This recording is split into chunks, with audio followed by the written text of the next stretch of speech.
welcome. You drove a long way, I guess, because you're doing a show today, right? At Jokers? So at Jokers today.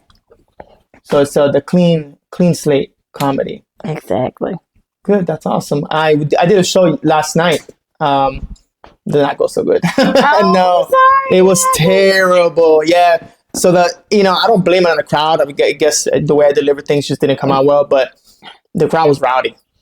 Well, there's an audience for every type of comedian. And sometimes they don't line up. They just don't.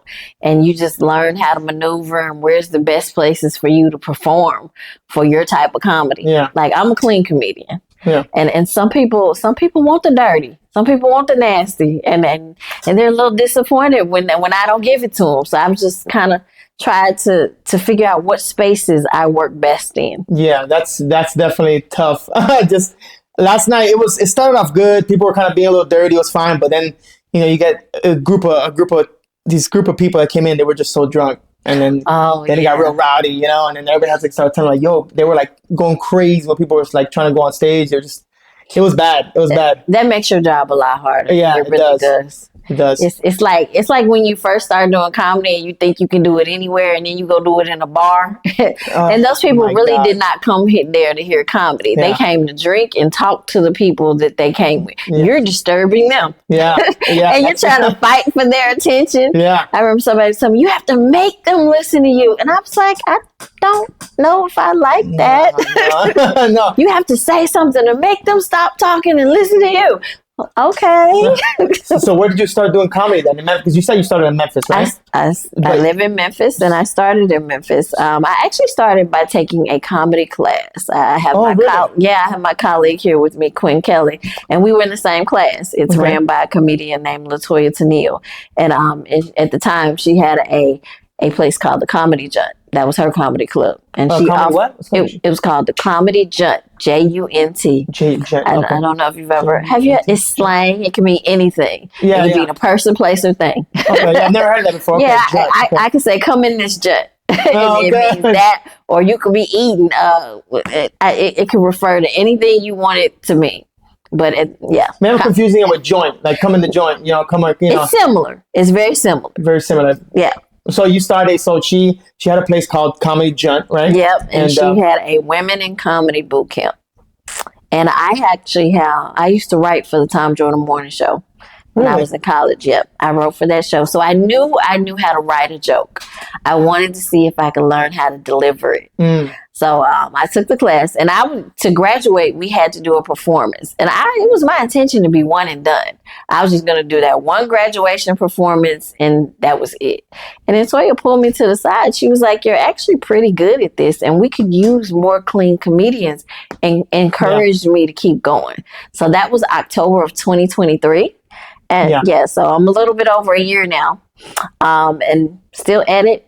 Enjoying it, having a great time, happy to come to places like Clarksville and do a show. Yeah, that's awesome. I'm curious to see where I'm going to be at in a year. I'm not even a year yet, but just seeing you, like you're doing a lot of shows for a year, and that's good. Like you're going up there pretty quickly. It's not like you're struggling on open mics and stuff like that. You're getting shows. I tell people I'm older. I started in my mid 40s. I don't have really? as much. Wow! Thank you. I don't have as much time as some of my colleagues that have started in their 20s and 30s. Of course. So I'm going hard. I'm hitting the ground running because I don't know how fast it takes to get to the top, or even in the middle. I'd probably be happy in the middle. Yeah. But I want to get there as fast as I can. Because we never know how much time we have left on this earth. That's very true. Yeah, that's very true. I want to maximize it. Yeah, that's very true. I feel kind of the same way because I started.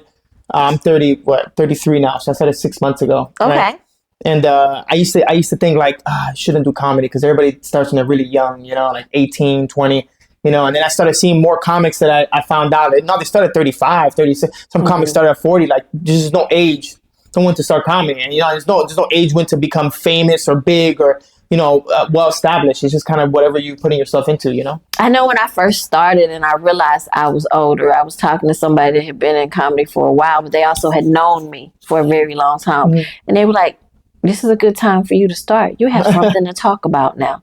That's true. You've lived life for a while, and there are several topics that you could embrace. And I was like, you know what? You are absolutely right. I couldn't have done this in my 20s. Or I think everything I talked about would have been so surface.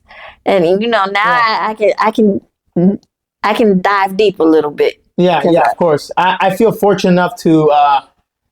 if I would have started earlier, I would have been really broke, right? Like, so it would have been very bad. I have, I have money saved. I do well in my job, and I'm like, well, I don't have to be all stressed. Like, I have to try to get paid. You know, like to me, I'm just doing it because I really enjoy it. It's fun, and I don't have to be like, man, I have to make money off of this. And that's why I see some comics like feel bad. So I'm like, oh, it's tough. Like, you have no job, you're trying to get by, and it's a tough thing. But for people older like us, you know, we already have money saved, and we don't feel like, you know, we were obligated, you know, can't have to make money from doing it, you know. And, you know, some people don't take off to like 10, 15 years down the road. Do you really want to be struggling for 10, 15 years? Yeah. But everybody's journey is different. Some people, that's the journey. Because, you know, what can I say? Poverty breeds creativity. And sometimes that fuels your hunger. I have to make it. That there's no other option, you know, or either I'm going to have to quit, because I've talked to people. They're like, if I don't hit soon, I'm going to have to quit and find me a job. But this is all I know. So, I mean, and then, because it can take one phone call for you to open for the right person, or feature for the right person, or you know, your video goes viral, and the next thing you know, you're off and running. Yeah, so that's very true. You never know. Nowadays all about social media. One good clip, and you got minutes of, you like, get whoa, booked everywhere. Yeah, exactly. And that's really exciting for me, because I think about, like, you know, people back in the day, like really young people, like in the 90s or whatever, they couldn't do that. You know, you had to just like really grind until you get on some show. You know, you had to travel. You had to make sure your name was known. And, you know, a lot of people, they became comedians after they became internet famous, because they have such a big following that when they do a show in a city, the crowd is coming. And of course, what the bookers and clubs want, they want butts in the seats. Yeah, of course. So if you have 3 million followers and you can come do a show, they're gonna book you. Yeah, of course. Do you you're a year in, do you find yourself, like, when you do like actual shows, and find yourself like actually bombing on those shows? Or like, have you bombed like hard yet, to where you're like, you know, I really got to think about this. Is this for me? Yes, I have. Where I was like, you know what? Maybe I'm not as funny as I think I am. And then I go somewhere and then I do better. And like I was saying earlier, every audience is not for you. So you may just have been in front of the wrong audience that night. Or you tried some new material and it didn't go over well. But when you were in the shower, it was the most hilarious thing ever.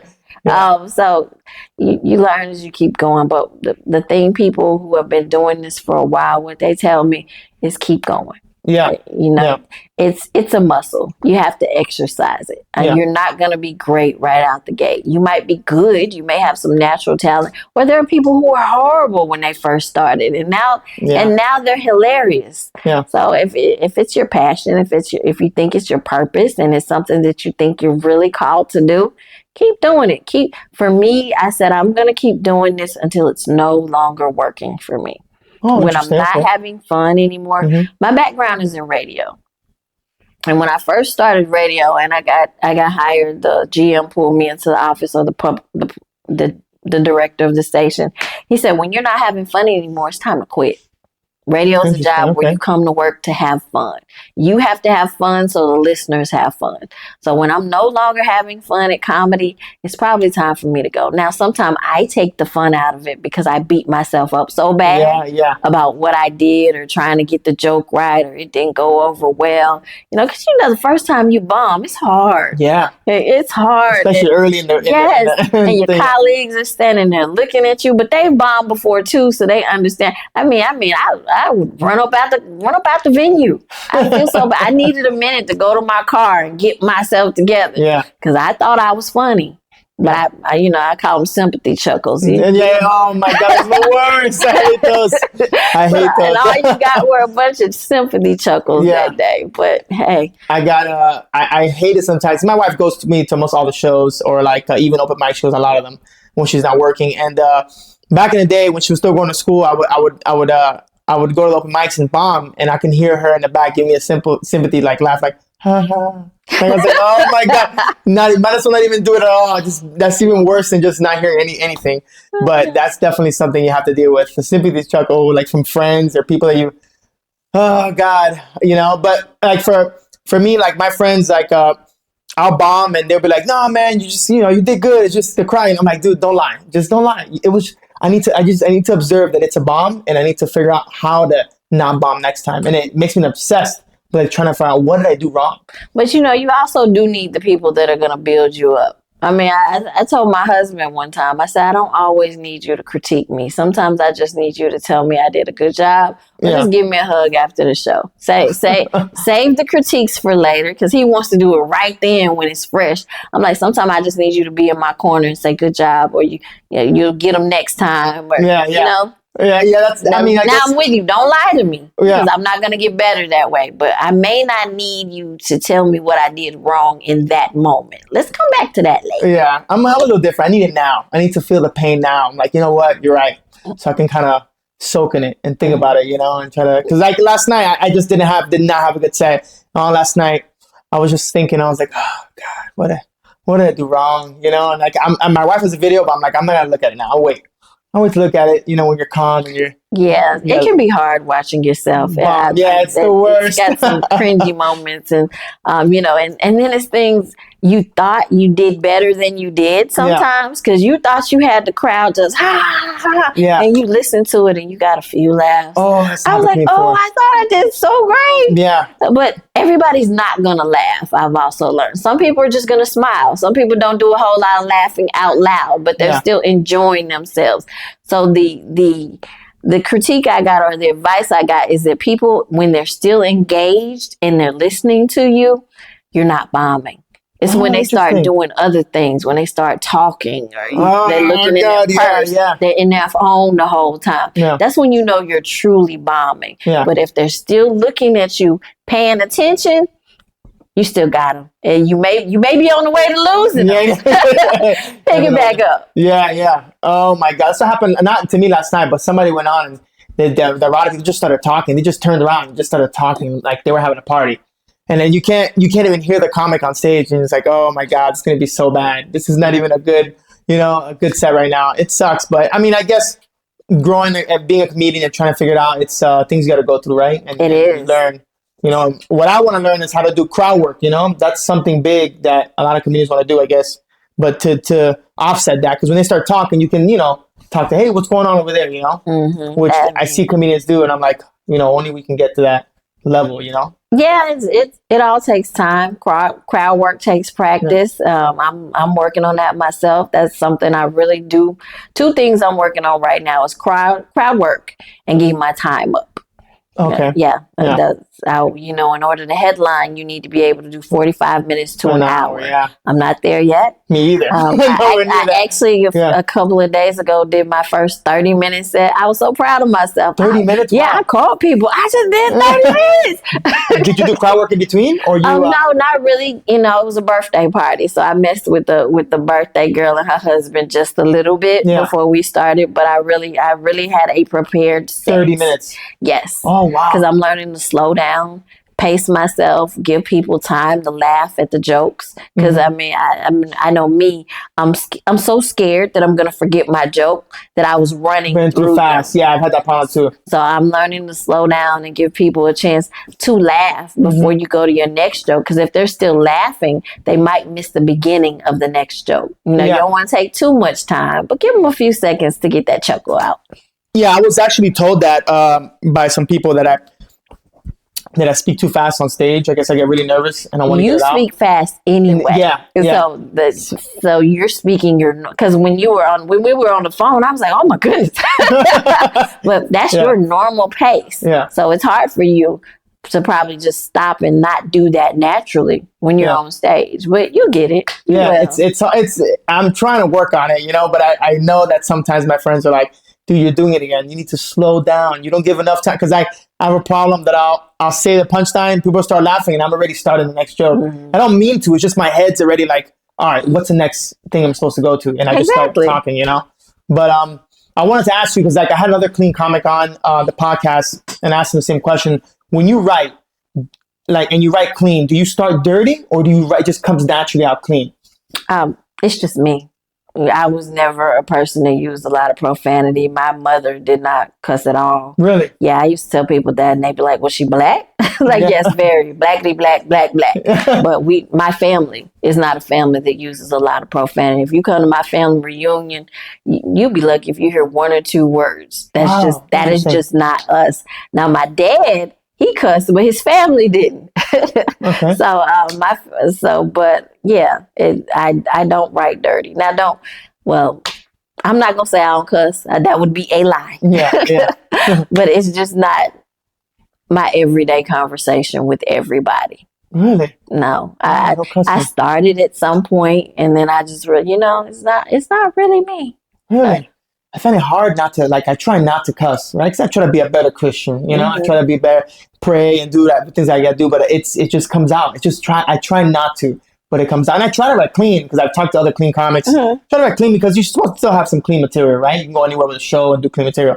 But it's so hard to sit there and not use a word or say something vulgar. I'm like, why am I can't clean, but there are different types of comedy for that. I mean, as long as it's not every other word, I don't necessarily see a problem with it. Because sometimes cussing feels good. Yeah. I mean, sometimes it's the punchline in your joke. Yeah. But it just depends. But I don't think comedy where that's all they're doing. Yeah. I don't think that's really comedy. I think you're missing something there. But that's just me. Everybody's different. Yeah. Do you get your inspiration from like your family, or it's just like life experience you just had only, or it's just like you just think of something or a premise you try to write off of that? Life and other people. I love to people watch, and people are funny without even trying to be. So but a lot of my jokes are about me getting older. They're just crazy things that happen to you that you did not expect. Or when you think getting older, you think in 60s, 70s. I mean, I had to start wearing glasses. I had pretty good vision until maybe about a year ago. And so I talk about that. Then now I need glasses. So it's just everyday life and the things that I'm going through. I talk about menopause. I talk about I've been married 6 months now. I talk about getting married and getting married later in life. Yeah. So I guess a lot of my inspiration is just drawn from my everyday life now that we're talking about it. Yeah. And it's weird because you tell me you're from Memphis, and Memphis is like a really crazy city, Like they say like it's very dangerous and very like crazy. That's not my Memphis. It's home for me. I've been there my entire life. That is not the Memphis I see. That's the Memphis people report on. Oh, interesting. That's what we see. Do we have crime? But what major cities doesn't have crime? Now, do we have crazy things that happen in Memphis? Yeah. But am I afraid to go out? Never. No, it's just I've just learned there are certain things that I prefer not to do. I don't get gas at night. I'm not getting gas at night either. But no, I think Memphis is a great place. Now, we definitely have some challenges. And we're working on them. Yeah. The only thing we know about, because I've never been to Memphis, right? They always say Memphis is real dangerous, number one city, dangerous, whatever, all that stuff. And I was like, to find a clean comic out of Memphis, like, well, it's so like, I'm not saying like it's not can't happen, but I'm like, it's so strange. Like I think, because like I know two other comics that came from Memphis, they're all dirty. Like how did you transition, or just you say your life mostly just were so clean, like your family doesn't curse and. So I'm guessing you go to church and stuff like that too? Yes, I'm a Christian. I love the Lord. Yeah. Have you ever done any sets on church, like in church? Yeah. Actually, the birthday party I did I was Friday. It was for a pastor's wife. Oh, okay. So yeah, I love doing church shows. Yeah. Wow, that's interesting. But I'm trying, I want to be the comedian that can go anywhere. Of course. I truly do. Of course, yeah. Because everybody, right? You would want to be able to be booked anywhere, have material for it. That's a DJ tells us. He's always telling us you should have every type of material of everything, right? So that just in case you get booked somewhere else, you have the material for that place, and that's how you get more spots. I mean, you don't want to be someplace where it's a clean spot and they end up cutting your mic off and escorting you off the stage. Yeah. Didn't you know this was? You want to be able to, because a lot of times it's just reshaping the jokes. A lot of jokes can go anywhere. It's just your delivery. I feel like that's true. I think you're definitely right Just about leave that. out the F-bombs. Leave out that. Yeah, I'm trying to find a way to write cleaner, but it's definitely a lot harder. That's why I kind of appreciate cleaner comics. It's like you guys really could write. You know, it's you're better writers. I feel like. Well, I mean, I hear other comics say it's hard, but I mean, I write clean. Yeah. So, and then, you know, sometimes I do recognize, I tell people I used to describe myself as the soft scrub comedian because I get a little edgy sometimes. Okay. I can. And I go a little bit too far when I'm writing. Okay, let's bring this back a little bit. But hey. Do you think it's easier to make people laugh at church because like everybody's so like you know, everybody's already in a good mood. You know, you're at church, you're in a good mood, right? Mm-hmm. Like, do you feel like it's easier to get people to laugh at church?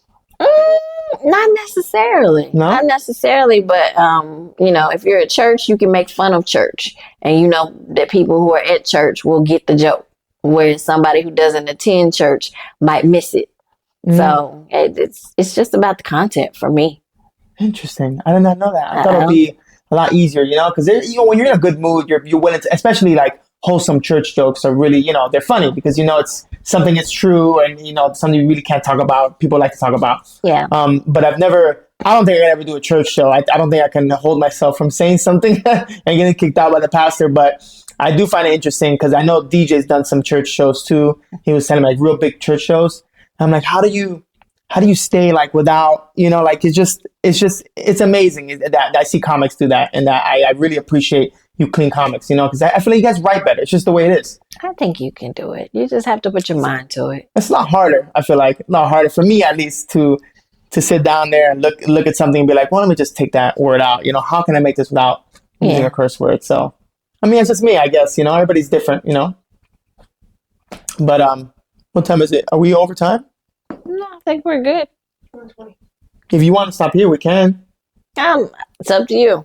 No, it's fine. I mean, I'm just saying because I don't want you to be late. No, don't. I'm good. Okay. If there's some more things, I mean, No, I'm supposed to be there at 2, and it said we were 12 minutes away. Oh, So okay. You're having lunch or dinner? Yeah, I'm having dinner I guess early dinner with my family. I have family that lives here. They were stationed here and just didn't leave. Oh, military people. Okay, cool. You are you military yourself? You in the No, military? I'm not. Oh, okay, just family. Mm-hmm. I was in the military. Oh, okay. Yeah, that's good. I was in the military too, so. How are you? Yeah, that's why I ended up here. I mean, I'm from Florida, but when I went to the military, I ended up here. They're like almost 6.5 years. Okay. And I just decided to get out, you know, and just be like, I don't want to. Military is not for everybody. You didn't want to make it a career. No, not longer than that. Not longer than that. It's not for everybody, right? And I did 2 contracts, and I realized, you know, I'm not happy here. You know, it's just too stressful and too many deployments. I had like 3 deployments in those 6 years, and then I got out and became a government contractor and went overseas for like 2-3 years. Were you married when you were deployed? Yeah. Okay. Yeah. I was married since 2014. 2015. Yeah. My wife's gonna see this and be like, "You don't know whatever." But in the military, I got out, and the whole time I've been here, there's never been a comedy club ever, right? And then when they opened up in October, it was like the most craziest thing. Like, they got a comedy club here. It's the weirdest thing ever. So we're like, all the comics around here really appreciate DJ and what he's done, because just to open up a club in like an area that really doesn't have a club, because we all got to drive to Nashville. You know, it's our way, and the problem about the open mics in Nashville is that you get there and then you might not get picked because it's like pick up a hat. Yeah. Okay. And you just drove for an hour. Like lottery system. You drove for an hour for nothing. And you just got to sit there and be like, well, you got to drive back home. And so. Well, I know in Atlanta, you could get bumped. You know, somebody really? Comes in this more famous. You know, I went to an open mic. T.I. showed up. So, of course, they let him do as much time as he wanted to. Wait, T.I. does comedy? Where have you been? What? I think he told me he was on like year 3. Yeah. T.I.? T.I. The rapper? Yes. What? Yes. Yeah. He's been doing comedy. I did not know that. That's strange. Google it. No, I am going to Google it. Yeah. That's weird. T.I. showed up, and of course they gave him as much time as possible. But I mean, I got bumped because the host vouched for the other person that was there. It was that we were both from out of town. She had somebody vouch for her. and I got bumped. So and so I'm learning these lessons along the way. It's part for the course. I mean, like you said, you may get to an open mic, and sometimes the list is too long. You get there and you realize you're number 30. Oh my God! Do you want to hang around that long? Yeah. Or sometimes the hosts don't even go in the order that's on the sheet. They decide to call random. Yeah, random that happens numbers. a lot natural too. But any opportunity to hit the stage is a good opportunity. And what I'm learning is even if you get bumped, that does not stop you from networking with the people in the room. Yeah. Normally comics, we tend to gravitate toward each other. Yeah. And you may hit it off with somebody, exchange numbers, keep in touch. How did I meet you? We both did a show and now I'm here on your podcast. Yeah, yeah. So even if you don't get to perform, maximize the opportunity. In Nashville, it's kind of different. I've been bumped like that before, and it like what really used to make me upset in the beginning was like I'll go down there. It's like there's certain open mics where it's like show up, go up. And if you show up, you're gonna go up regardless. And like I put I have kids, so like I'll go in the middle of the night and tell my wife I'll be back on time to be up for the kids. I'll go there and I'll sign up like second, because I'm trying to get on the spot and get out. And like the second person will go, third, I'm like, wait, I was already next. What's going on? You see, like they'll bump you down to like 10th and be like, dude, so what's the point of putting a list? You know what I'm saying? You might as well just have picked who you want to go up. And then I ended up going last, and it was like everybody had left already. So it's like, how do I know these jokes are going to work? Yeah, that's happened to me before. And some people, because they knew me, they hung around. But yeah, the crowd is gone. Yeah. But you can't tell a host how to run their show. It may not seem fair to you. I'm just learning to accept it and roll with the punches. That's what I'm trying to do. Yeah. I'm trying to my goal is just to become friends with the host, Because, at these open mics, a lot of people don't like to be first. So the number one spot will be blank. Always empty, yes. I'll sign in. If I know I don't have a whole lot of time, I'll go first. And especially if I'm out of town, I may never see these people again if I bomb. I mean, if I do well, everybody has to try to match my energy. If I do bad, I set it up to where everybody else behind me is no place to go but up. Yeah. I find myself not trying to go first just because usually when you go first, there's like nobody there yet. People are still walking in and people are opening the door, talking. And I've gone first before and I'm like, why did I do this? Because it's like nobody's even listening to what's going on. And then then you start I feel like the sweet spot's like 3 to like 5. That's when everybody's engaged. You're right. Everybody's sitting there. They already heard a couple people and now they're starting to, kind of get feedback. So everything's different. Even in comedy shows, sometimes when you're the opener, people are still getting their orders taken. So they're talking while you're on stage. Yes. And they don't mean any harm, but the waitress is right there and you're trying to tell your joke and you're trying to talk over them. So like you said, I'm with you. The sweet spot is usually after number 3. Yeah. And I like jokers because they usually try to get everybody fed and have a couple of drinks before they start the show. So they kind of get that out of the way to everybody to be quiet, so everybody be watching. And DJ does a great job of hosting and getting the show started, getting the show hot, which I always say the only reason I do well on those shows is because he gets it so well, like, as already, everybody's already ready, laughing, they're excited. I tried hosting a couple of times already. So the first time I hosted, DJ let me host some show that we had. And at the beginning, I started off good. It was strong. And then I told a little, you do a little one-liner joke, kind of just get the people right before another person comes on, and didn't hit well, right? And I was like, because I read the crowd wrong. And then having to go back up there again, I lost confidence. Like, oh God, I gotta back up there after I bombed like that joke. And people were already looking at me like, oh, this guy told that really harsh joke earlier. So it's definitely hard to be a host. I'll tell you that. It's I think it's harder than being just a regular comic. You just do your time, get off. I agree. But a host is like, you really gotta keep. The other people will bomb if you do bad, But every club is ran differently, or every show is ran differently. I've hosted in Little Rock, and there they want Arkansas. They wanted me to do my 10 minutes at the top, and the rest of the show you're just introducing everybody. He didn't want any jokes in between for the rest of the show. Interesting. Yeah, so basically you're doing your set at the top, and then you're just introducing other people. And then other places, they want you to do a few minutes in between each show. Yeah. Because, if somebody bombs, the host has to bring the crowd back up before the next comedian comes back on. So no, hosting is not an easy gig, but it can be done differently in different places, because you do what the club owner wants you to do. Yeah.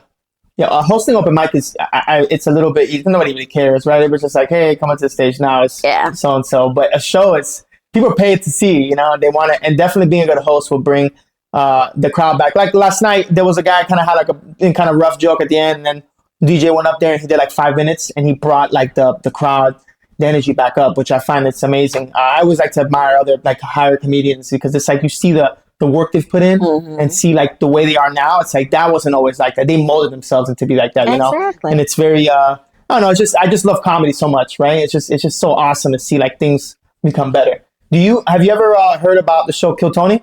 I have. Oh, okay. They were just here in Nashville last week, I think it was, or week before. Okay. So they did Bridgestone Arena. You ever seen Did you go? No, I didn't get to go. There was a tornado. So so I couldn't leave my kids home, you know. I was gonna leave them home for a little bit to go down there because my wife was heading home, but the storm happened. There was a tornado, and I was like, I can't. I'm not gonna leave, you know. So I don't want to leave my kids home alone. But they were here. I think they're coming somewhere near us later in the year, so I'm gonna learn more about it. Down Memphis. Yeah, Okay. I don't know. I don't know if they're coming down there, but yeah, you see them coming that way, right? Yeah. But I don't know if they are. We gotta see. But I know next they're gonna go to New York. So I'm not sure. You gonna try to get on that show?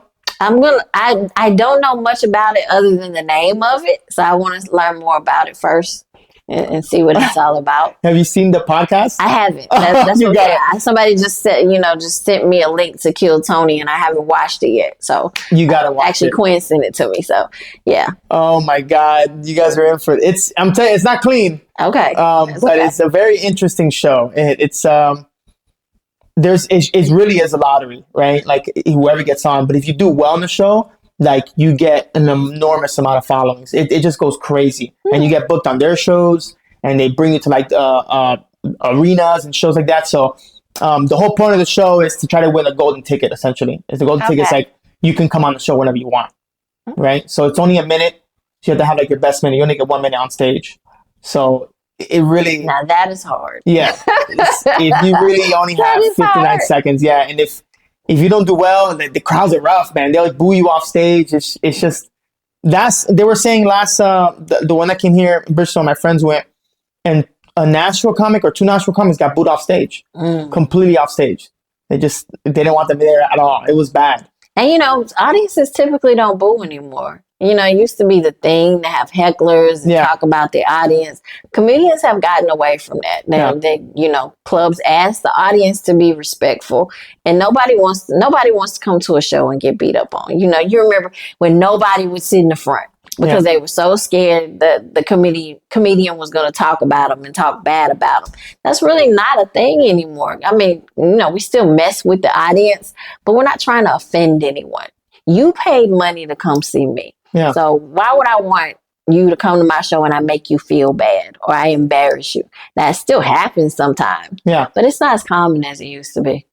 You never been heckled before? Or you have been heckled? I have not been heckled yet. Really? No, I have not. I have not been heckled yet. Wow, that's amazing. Yeah. I got heckled my first show I ever did. Really? Yes. Oh. Yes. This Death by Fire. This guy, I don't know what he thought that I was saying, but I guess whatever I said, he interpreted it the wrong way, and he got mad. He was really drunk, and he was just yelling out, "You're not funny!" And like everybody else was yelling out to him, like, "He's funny. Let him keep on going. Like stopping the show." And then he got too rowdy, and they had to kick him out of the club. I mean, and clubs are really good about getting people like that out. Yeah. I mean, I was at a show and a guy stood up, "You're not funny, get him out of here." Like he worked there. Yeah. But he was the one that got escorted out. Wow, that's crazy. Heckling is a different situation. It throws you off. It throws you off a lot. Yeah. It can mess up your entire set, especially when you're on a roll, you're finding your rhythm, and then somebody just says something to get you out of pocket. I was on my last bit. I was on my last joke. I was gonna close out with the joke, and I'm getting to the punchline, and that's when he started. And I was like, "Fuck!" It ruined the punchline of that joke. And then, the crowd was going for me. They were like, and I was trying to kind of talk to him to let him down, but he just didn't stop. And then they kicked him out. But then I tried to tell the joke again, and it was like, all right. They were like, "Just get the fuck off stage, man. We don't want to hear it no more." We're done. But it's just the way it is, I guess. Sometimes you just get Well, shit happens. with time, you'll learn how to recover from that. And Yeah. the only way you're going to learn how to recover is if it happens or studying other people. I mean, I hate that happened to you, Yeah. but Yeah. but you'll learn how to handle it. You'll learn how to handle hecklers. You'll learn how to handle when the crowd's not laughing. I mean, you learn how to handle crowd work. But this is one of those things that you've got to get out there and do it. I have one more question for you. Sure. What's your goal? Like, what's your end goal of doing comedy? Like, where do you want to be in the next few years? What is that you're trying to do? I eventually definitely want to get to headlining. I want to do cruise ships. Cruise ships? Yep, I want to do cruise ships. Really? Yeah. There's good money in doing cruise ships. You may end up doing anywhere from what people tell me, anywhere from 3 to 4 shows a day because they have multiple shows within one day. Mm-hmm. But you also get to travel. Yeah. So 3 to 4 shows every day. Yeah. So it's kind of like, wow, that's a lot of comedy, man. It can be. It can be. But they have like early shows and then they have late shows. And it all depends on the cruise line. I never heard of that. I thought it was like I thought it was like an old thing. I didn't know people actually still did this. No, they book comedians all the time. Every cruise I've been on had a comedy room. Wow. Yep. I gotta look that up. I gotta look up TI and I gotta look that up now because that's strange. I did not know that. But that's only one of the things that I want to do. Uh-huh. But traveling from comedy venue to comedy venue, doing shows. You don't want to do TV or movies or like that? I want to, but I have horrible memorization skills. So you do comedy, you can't. And I struggle with that. I've gotten a lot better because with anything you repeat it enough, you memorize it. Yeah, just practice. But 10 minutes used to scare the mess out of me. Even though I knew I had 10 minutes worth of jokes, I'd get up there and forget my jokes. Mm-hmm. And then, of course, once you forget, and on stage, 10 seconds feels like an hour. When you're standing there trying to get it together, and I just go ahead and get off the stage. Okay, let me wrap this up. yeah, I did struggle with that too. But I'm getting there. Not really no movies. So just comedy is what you're really doing. I would love to do movies, so we'll see what happens. Maybe I can do small parts. Like a little sketch or something, right? I may never be the star, but little small cameos.